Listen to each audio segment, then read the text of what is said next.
जय हिंद दोस्तों, गुरु study channel में आपका स्वागत है।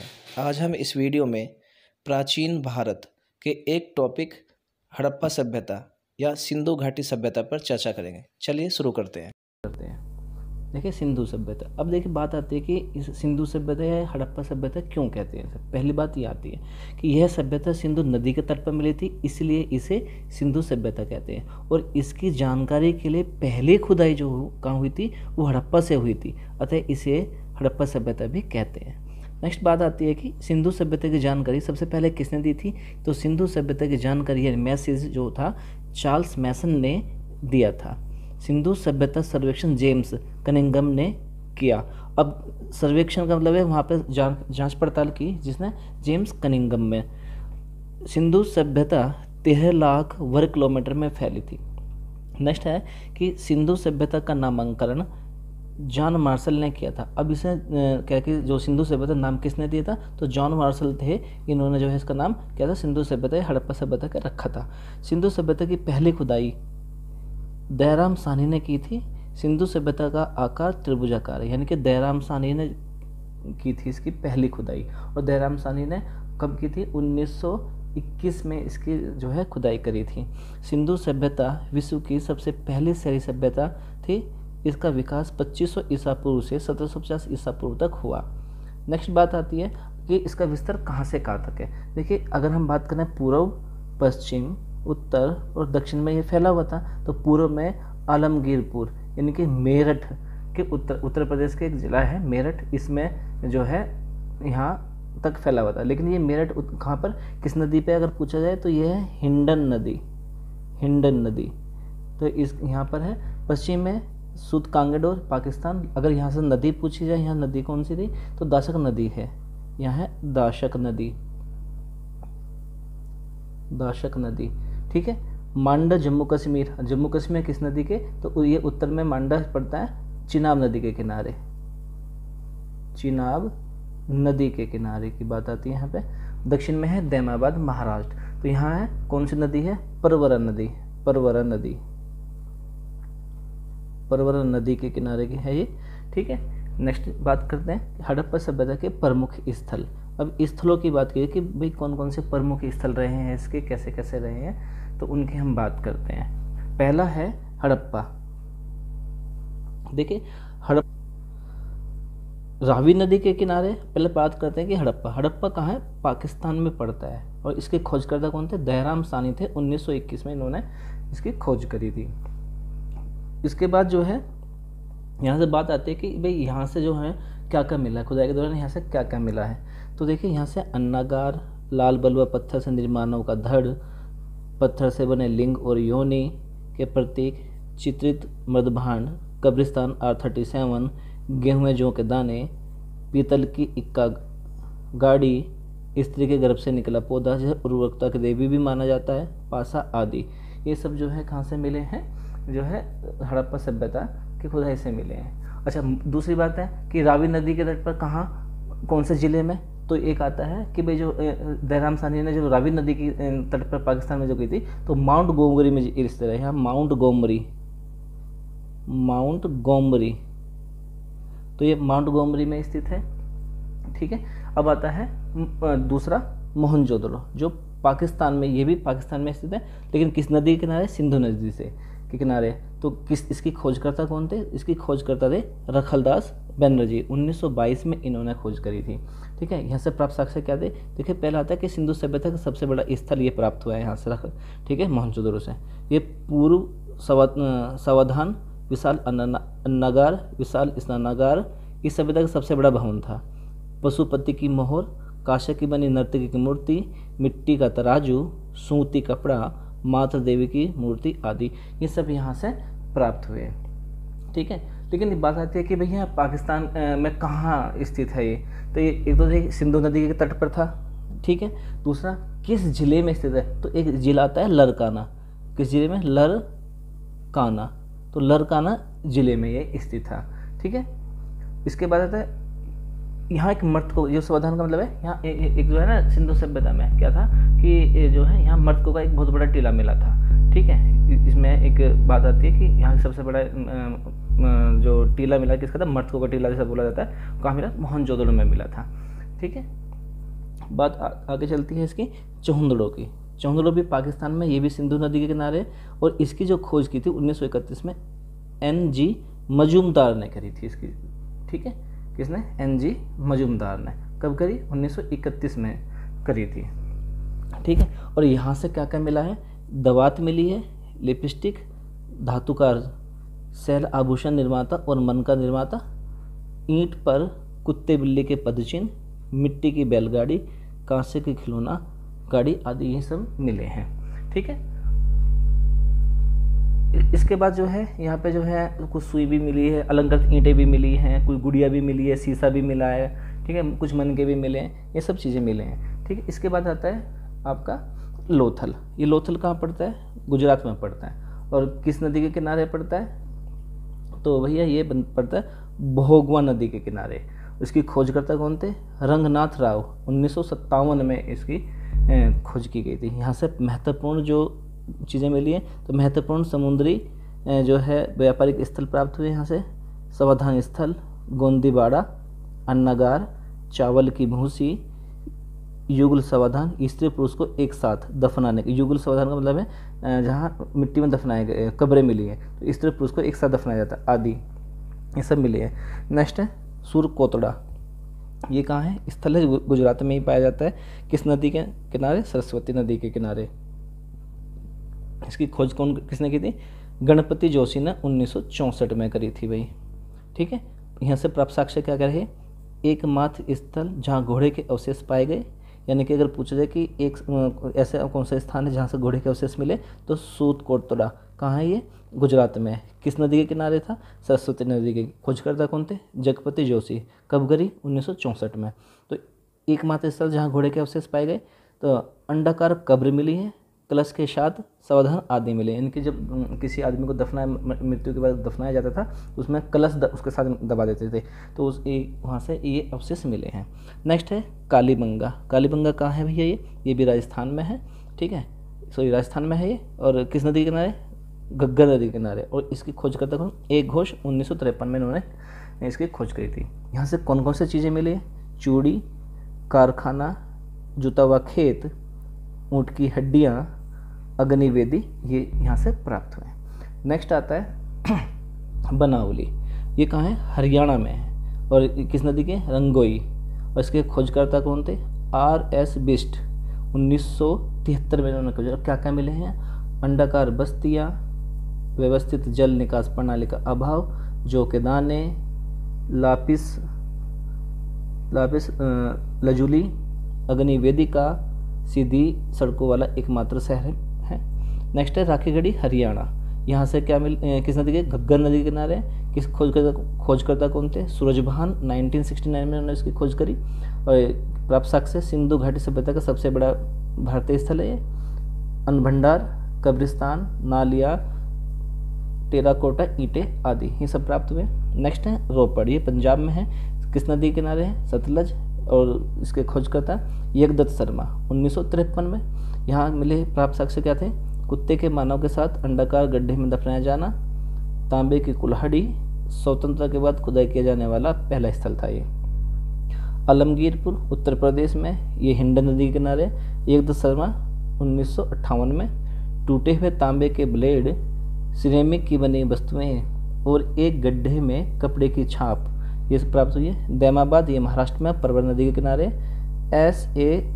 साली 1974-79 में इन्होंने इसके यहाँ से कुछ चीज़ें खोज करते थे, कुछ चीज़ें खोजी थी। और यहाँ से मिला क्या कहता, कांस्य चित्र, यानी कि रथी के साथ रथ, बैल, हाथी और गैंडे, ये सब यहाँ से मिला था। अब नेक्स्ट आती है कि हड़प्पा सभ्यता महत्वपूर्ण क्यों थी, इसकी विशेषताएं कितनी महत्वपूर्ण, इसकी क्या महत्वपूर्ण विशेषताएं रही है जो इतनी चर्चा में रहती है ये। तो इसमें नियोजित शहर और संरचना एक पर बात करेंगे पहले। कि तो शहर एक आयताकार ग्रिड पद्धति में था। ग्रिड पद्धति क्या होती है, जहाँ मकान बने होते हैं और एक दूसरे को समकोण पर काट रहे होते हैं, इस तरह से मकान बने होते हैं, और ये मकान एक लाइन में होते हैं सीधे। ठीक है, और जो गलियाँ होती हैं, चौड़ी होती हैं, ये सब एक दूसरे को समकोण पर काट रहे होते हैं। ठीक है, जहाँ सड़कें समकोण पर काटती है। जिप्सम मोर्टार समकालीन मिस्र में सूखे हुए ईंटों का उपयोग किया गया था, के साथ पकी हुई ईंटों की तो मिट्टी के ईंटों का इस्तेमाल किया जाता था। ईंटों का जो अनुपात था वो 4:2:1 था। 4:2:1 का मतलब लंबाई चौड़ाई ऊंचाई ये था। हड़प्पा सभ्यता के शहर सामान्यतः 2 भागों में विभाजित थे। प्रथम दुर्गीकृत था जिसमें शासक वर्ग निवास करते थे, और दूसरा था अदुर्गीकृत जिसमें अन्य वर्गों का निवास होता था। नेक्स्ट है, अधिकतर इमारतों में निजी कुएं और हवादार स्नानागार थे, यानी कि जो जहाँ व्यक्ति नहाते थे तो उसमें हवा पास होती थी, इस तरह के जो है स्नानागार बनाए हुए थे।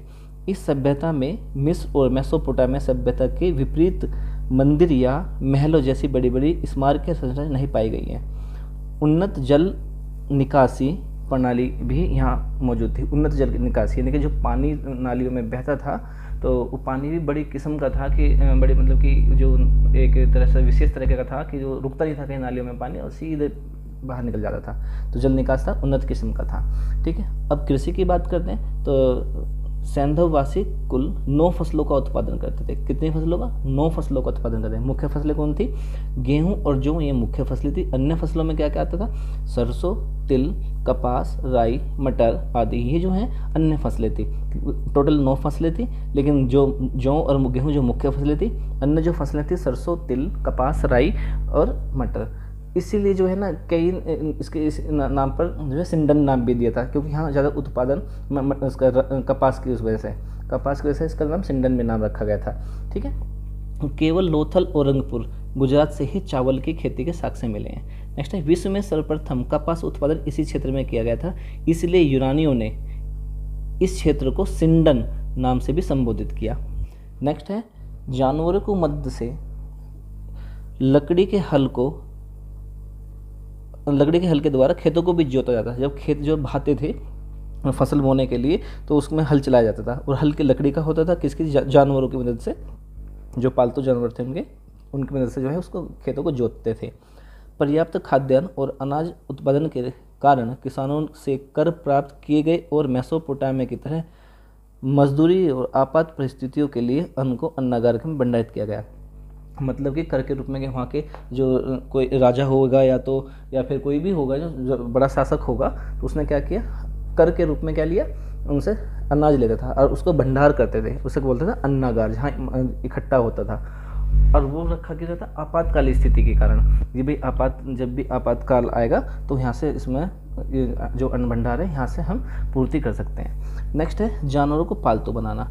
अब इन्होंने एक कला और थी इनकी, जानवरों को भी पालतू बनाना सीख लिया था, क्योंकि पहले अगर हम बात करें प्रागैतिहासिक काल की तो उसमें क्या है, आदमी घुमंतु किस्म का था, लेकिन है ना, और जो है इधर उधर घूमकर अपना पेट पालता था। लेकिन यहाँ तो उसने जो है घर वर बसा लिए थे, तो यहाँ जानवरों को भी पालतू बनाया। इसने किसको? बैलों को, भैंसों को, बकरियों, भेड़, सुअर, कुत्तों, बिल्ली, गधे और ऊँटों को पालतू बनाया।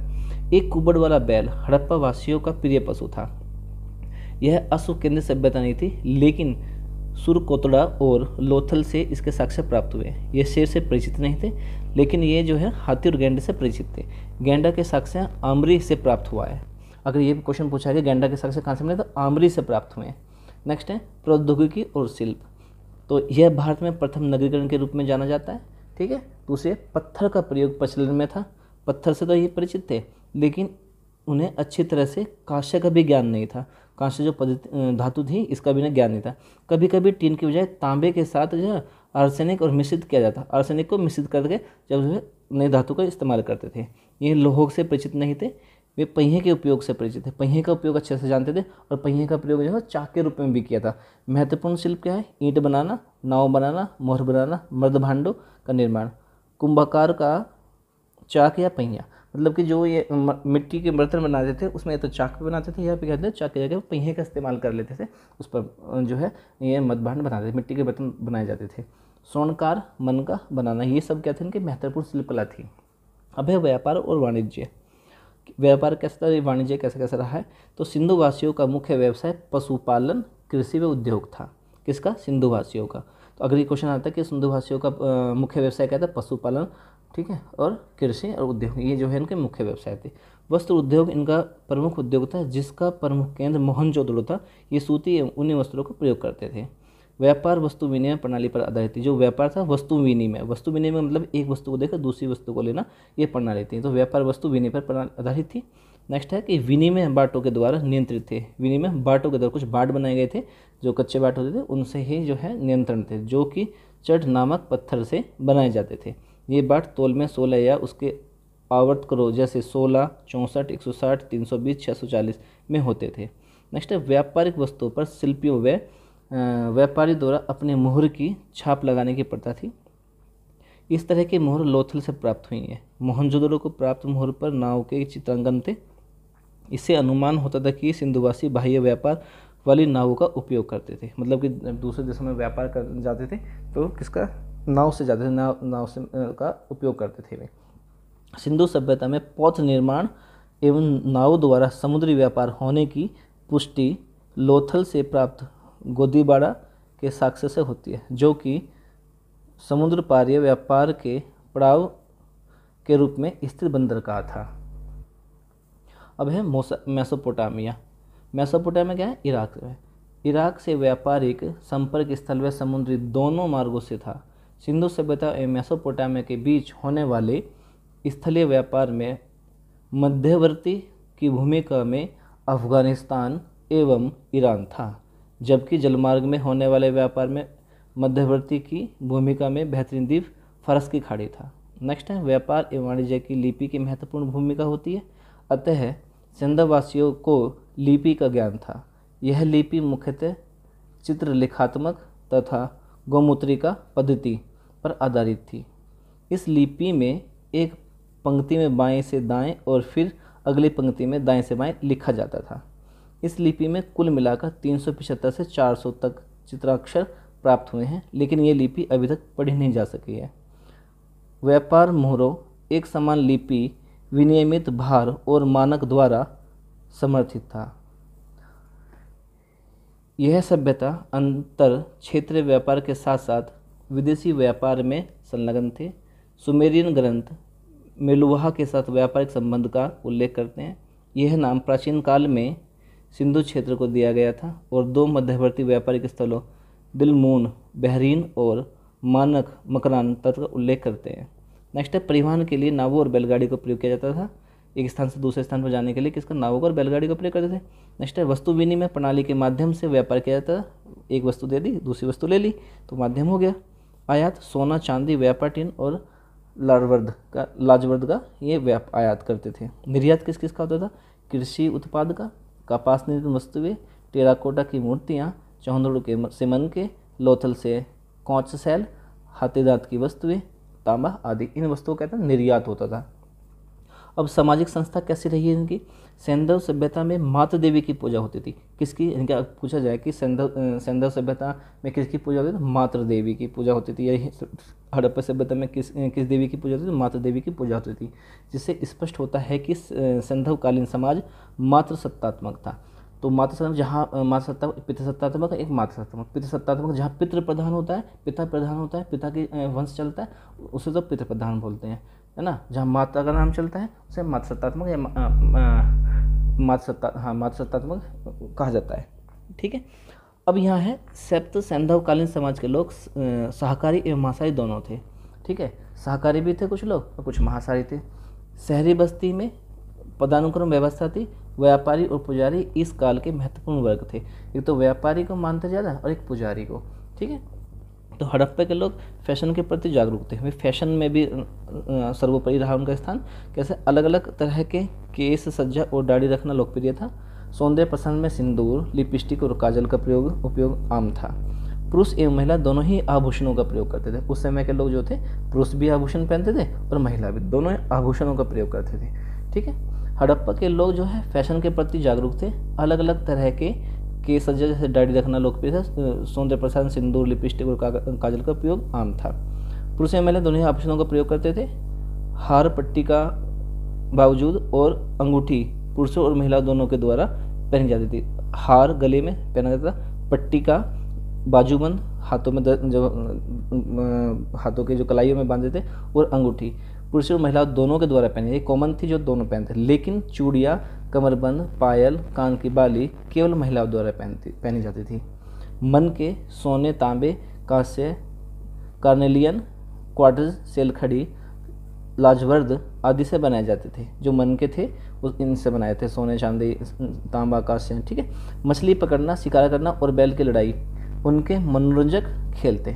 अगर बात करें भाई इन्जॉय की, कि वो कैसे कैसे इन्जॉय करते थे, कैसे कैसे अपने टाइम को पास करते थे, या उनका कहते हैं कि मनोरंजन का साधन क्या था।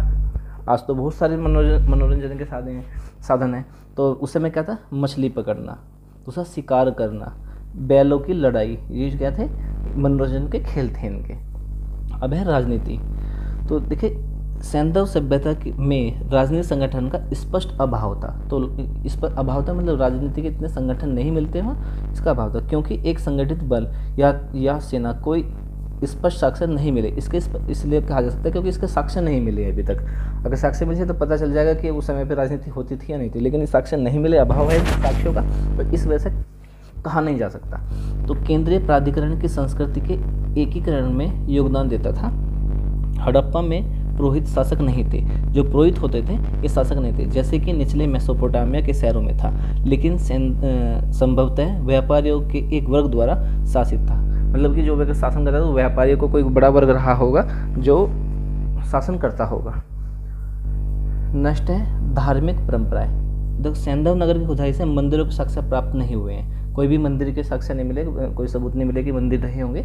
लेकिन मोहर में 3 सिंह वाले पशुपति शिव को एक यौगिक में के बैठने की मुद्रा में दर्शाया गया है। मोहर के 3 सिंह वाले पशुपति शिव को एक योगी के बैठने की मुद्रा में दर्शाया गया है। एक मोहर मिली है जिस पर सिंह वाला एक पशुपति शिव दिखाया गया है और वो बैठने की मुद्रा में है, जो हाथी, बाघ और गैंडे के घेरे हुए हैं, और उनके सिंहासन के नीचे एक भैंसा है तथा उनके पैर के पास 2 हिरन हैं। लिंग और योनि की पूजा व्यापक रूप से की जाती थी। ऋग्वेद में गैर आर्यों को लिंग या उपासक कहा गया है। ऋग्वेद में गैर आर्यों को लिंग का उपासक कहा गया है। हड़प्पा सभ्यता में स्त्री के गर्भ से निकलता हुआ पौधा का साक्ष्य प्राप्त हुए हैं, जो उर्वरकता देवी का सूचक है। इस सभ्यता की प्रमुख देवी मातृ देवी थी। इनके द्वारा अग्नि की भी पूजा की जाती थी। सिंधु क्षेत्र के लोग वृक्षों, उदाहरणतः सब पीपल के पेड़ की पूजा करते और जानवरों में गेंडा, कुबड़ वाले बैल आदि की पूजा करते थे। तो अगर बात करते हैं कि सिंधु सभ्यता के लोग किस की पूजा करते थे, वृक्ष में पीपल की और जानवरों में गेंडा, कुबड़ वाला बैल, इनकी पूजा करते थे। हड़प्पावासी भूत और बुरी ताकतों में विश्वास करते थे और इसलिए उन्होंने ताबीज का भी प्रयोग किया। मर्दभांड, मिट्टी के बर्तन। चित्रित मर्दभांड की तुलना में सादे मर्दभांड आम थे और ये प्राय लाल मिट्टी के बने होते थे और आमतौर पर मजबूत और अच्छी तरह से पके होते थे। नेक्स्ट है कि चित्रित मर्दभांड को लाल और काले मर्दभांडों के रूप में भी जाना जाता है, क्योंकि इनकी पृष्ठभूमि को चित्र करने के लिए लाल रंग का प्रयोग तथा डिजाइन और आकृति बनाने के लिए चमकदार काले रंग का प्रयोग किया जाता था। पेड़, पक्षी, जानवरों की आकृतियाँ और ज्यामितीय पैटर्न चित्रों के प्रमुख विषय थे। अधिकांश मर्दभांड चाक द्वारा निर्मित थे। दुर्लभ रंग बिरंग मर्दभांड लाल, काले, हरे और कभी कभी सफ़ेद और पीले रंग के ज्यामितीय पैटर्न पाए गए हैं। नेक्स्ट है मोहरे। अधिकांश मोहरे वर्गाकार 2x2 वर्ग इंच है, जो सामान्यतः सेलखड़ी से निर्मित है। नेक्स्ट है मोहरों में एक तरफ एक जानवर, गाय नई या मानव आकृति और दूसरी तरफ एक अभिलेख या दोनों तरफ अभिलेख होते थे। मोहरों का उपयोग पहचान के रूप में मुख्य रूप से व्यावसायिक उद्देश्यों के लिए किया जाता था। शैक्षिक उद्देश्य के लिए भी इनका उपयोग किया जाता था। नेक्स्ट है स्वास्तिक के समान चिन्ह वाली मोहर भी मिली है। प्रकार कैसा, वर्गाकार या आयताकार। इसका प्रकार था, ये तो वर्गाकार था या आयताकार था। नेक्स्ट है कला, कांसे की ढलाई। तो लास्ट वेक्स तकनीक का उपयोग व्यापक पैमाने पर किया जाता था। एक जो है तकनीक थी लास्ट वेक्स, इसका प्रयोग करते थे। मुख्य रूप से मानव और पशु की मूर्तियाँ पाई गई हैं। उदाहरण है नर्तकी की मूर्ति जो त्रिभंग नृत्य मुद्रा में खड़ी है। पत्थर की मूर्तियाँ, दाढ़ी वाला व्यक्ति मोहनजोदड़ो से प्राप्त तथा सेलखड़ी से निर्मित, इसकी व्याख्या एक पुजारी के रूप में की गई है। नेक्स्ट लाल बलुआ पत्थर, पुरुष धड़ की आकृति हड़प्पा से प्राप्त तथा लाल बलुआ पत्थर से निर्मित हुई है। नेक्स्ट है टेराकोटा आकृतियाँ, कम संख्या में प्राप्त हुई हैं। उदाहरणतः मातृ देवी, सिंह वाले देवता का मुखौटा, खिलौना आदि, इनकी जो है टेराकोटा आकृतियाँ मिली हैं जिनकी संख्या कम मिली है। समाधान प्रणाली यानी कि जो हम सबको दफनाते थे, इस सभ्यता में मृतकों के अंतिम संस्कार के 3 प्रणालियाँ मिलती है। पहला है पूर्व समाधान, मृतकों को कब्र में दफनाने की परंपरा रही है। आंशिक समाधान, इसमें पशु पक्षी और खाने के बाद बचे शेष भाग को भूमि में दफना दिया जाता था। और दाह संस्कार, मृतकों को जलाने की परंपरा थी। तो 3 तरह से ये परंपरा रही है हड़प्पा सभ्यता में मनुष्य को दफनाने की, यानी कि अंतिम संस्कार की। पहला है पूर्व समाधान, आंशिक समाधान और दाह संस्कार। पूर्व समाधान में मृतकों को कब्र में दफना दिया जाता पूरा का पूरा। आंशिक समाधान में इसमें पशु पक्षियों को पहले मरने के बाद आदमी को कहीं भी टांग दिया जाता या छोड़ दिया जाता, और जो पशु पक्षी खा लेते उसके बाद जो शेष अवशेष बच गए उसको दफनाते थे। और जैसे दाह संस्कार, मृतकों को मरने के बाद ना किसी भी शरीर को जलाने की भी परंपरा थी। नेक्स्ट है पतन। अब इसका पतन कैसे हुआ?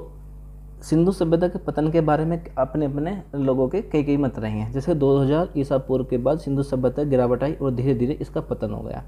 संभावित कारण क्या था? मिट्टी की उर्वरता में कमी, भूमि में अवसाद का जमना, आर्यों का आक्रमण, व्यापार में गिरावट, बाढ़, भूकंप आदि ये जो है इसके कारण माने गए हैं कि ये कारण हो सकते हैं इसके पतन के। ये संभावित कारण थे। सबसे स्वीकार्य कारण पारिस्थितिक असंतुलन को माना गया है कि भाई जो है प्रकृति के कोई तापमान में गिरावट आई होगी, कुछ ना कुछ इस तरह का रीजन रहा होगा तो, या बाढ़ आ गई होगी, तो इस तरह से जो है इसका सभ्यता का पतन हुआ है।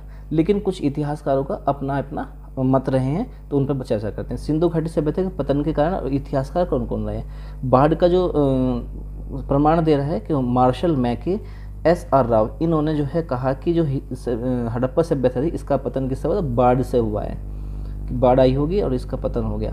जबकि भूकंप के लिए जो प्रमाण दिए हैं जॉन मार्शल ने दिए, कि जॉन मार्शल ने कहा कि नहीं, बाढ़ से नहीं, इसका जो सभ्यता का जो पतन हुआ है वो भूकंप के हुआ है, कि भूकंप आया होगा और भूकंप के अनुसार उसमें ये इसका पतन हो गया। नेक्स्ट है पारिस्थितिकी असंतुलन, यानी कि तापमान अधिक हो गया, गर्मी अधिक पड़ गई होगी या ठंड अधिक पड़ गई होगी, आंधी तूफान, कुछ भी इस तरह का पारिस्थितिकी असंतुलन बना होगा और जिसके कारण इस सभ्यता का जो है पतन हुआ। ये जो प्रमाण दिया है वो फेयर सर्विस ने दिया है। जबकि भूतात्विक परिवर्तन जो है किसका कहना है कि भाई भूतात्विक परिवर्तन MR साहनी ने कहा है कि भैया भूतात्विक परिवर्तन हुआ है जिसके कारण इस सभ्यता का पतन हो गया है।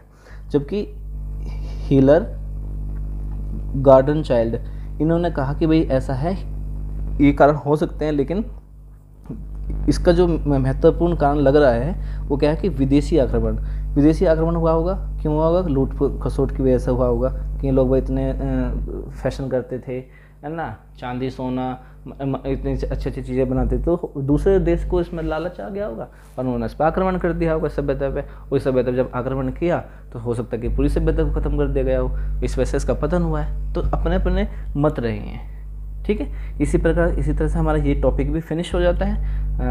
आशा करूँगा कि आपको ये टॉपिक पसंद आया होगा। अगर पसंद आया तो कृपया करें लाइक ज़रूर करें, शेयर करें और सब्सक्राइब करें। धन्यवाद। मिलते हैं अगली क्लास में एक नए टॉपिक के साथ। तब तक के लिए जय हिंद।